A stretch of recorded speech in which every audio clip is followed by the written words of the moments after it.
This semester, for my Making Justice presentation, I will be discussing the opportunity gap in literacy. I would like to start with this short video, which details the differences between the terms achievement and opportunity when referring to gaps in education.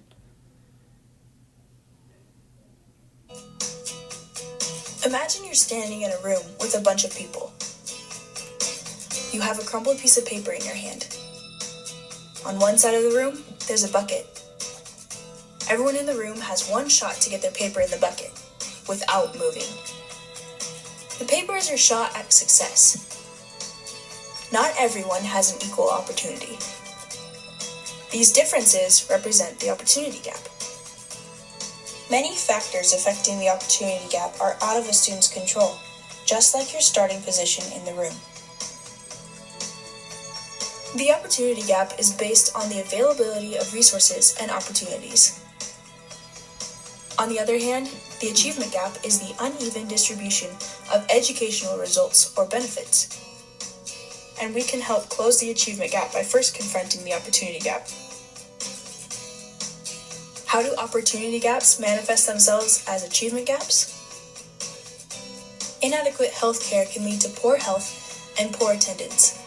This may prevent the student from effectively learning the curriculum and meeting standard. An unstable family life, being in a shelter, having problems with transportation, or being in a low-income household can mean it's hard to focus on school. Poor nutrition can mean the body is low on fuel and feel fatigued. This makes it hard to focus. Inequitable funding of schools means that different schools have different resources to support their students. Achievement is directly related to opportunity. It's not impossible to achieve success with the odds stacked against you, but it makes things more difficult. The board can influence some factors with policies to address chronic absenteeism, recommending legislation to meet the state's constitutional obligation to fund basic education, and provide leadership in personalizing education. Now imagine there's someone standing next to the bucket when you toss your paper, and that person picks it up from where it's lying and puts the paper in the bucket for you.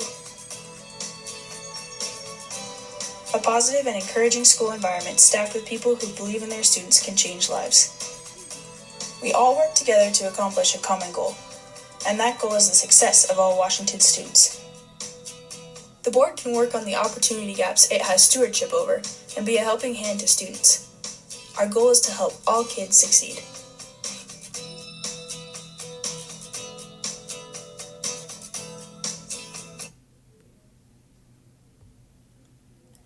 We often use the term achievement gap to refer to disparities in educational performance based on test scores, GPA, dropout rates, and college enrollment and completion rates. However, our focus must shift towards the true problem, the opportunity gap. Focusing on achievement gaps places too much blame on individuals.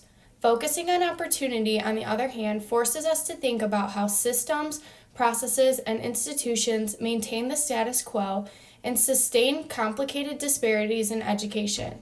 The opportunity gap refers to the unequal or inequitable distribution of resources and opportunities. It recognizes obstacles that students face and places responsibility on the school system. Gloria Ladson Billings uses an economic example to express her understanding of the opportunity gap. She refers to the deficit as year-to-year testing. She refers to the budget as expectations for a certain level of student performance. And she refers to the debt as the long-term failure to produce equal conditions to address deficits.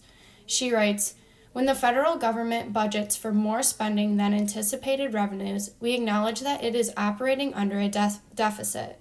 The accumulation of deficits over time creates the national debt. Deficits reflect current problems. Debt reflects long-term financial problems. Deficits are this generation's issues. Debt belongs to generations to come." When we shift our focus to opportunity, we must look critically at our students' learning backgrounds. Differences in opportunity for students are based on these disparities. The first is race and ethnicity. Black and African American and Brown, Latino, Hispanic students generally receive lower scores on standardized exams than their white classmates. The second is socioeconomic status. Students from lower socioeconomic backgrounds score lower than those from higher socioeconomic backgrounds. And the third is language. ESL learners struggle more than native speakers in their courses. Many students throughout the United States face issues that exacerbate the opportunity gap, such as gaps in teacher quality and training, gaps in school funding, gaps in wealth and income, gaps in employment opportunity, gaps in nutrition, and others. When we address the many other gaps that structurally and systemically exist in educational practice, achievement results can improve. The federal government has created policies aimed at improving achievement. These include No Child Left Behind, as well as the centralization of curriculum and assessment. These policies require schools to meet standards for adequate yearly progress, as well as posting severe penalties for those who do not raise test scores to the mandated level.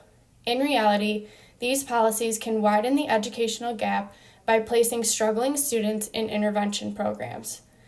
Special education or remedial programs can create subtle and inequitable gaps in opportunity as students are removed from the traditional educational experience and subjected to fragmented education, including being taught isolated skills through computers, doing worksheets or flashcards, or working with low-level reading materials. We need students to experience authentic literacy instruction.